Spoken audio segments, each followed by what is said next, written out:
I am the Tofu Golem. Please enjoy the video. You start by preparing the local model and the cursor process so you can iterate quickly. Install the runtime you need, PyTorch or an optimized runtime, then place the model weights, tokenizer, and manifest in a single folder.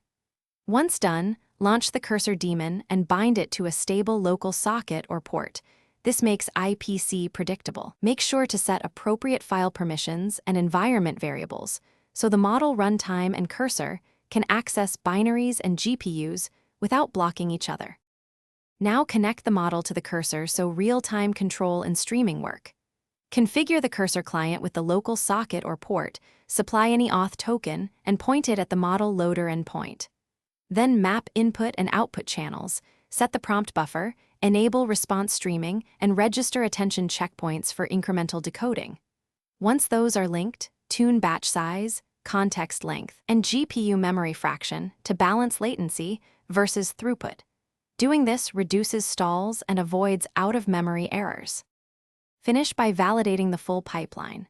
Run several prompts and confirm streaming responses, cursor seeks, and checkpoint restores behave as expected. Once verified, lock configuration files, enable structured logging and lightweight health checks, and optionally containerize the cursor and model for portability. If something breaks, inspect logs for socket permission denials, GPU out-of-memory traces, or tokenizer mismatches. Those are the usual culprits. And if you still get stuck, reduce context length and reproduce the failure with a minimal. Thanks for watching. Consider subscribing if we helped you today.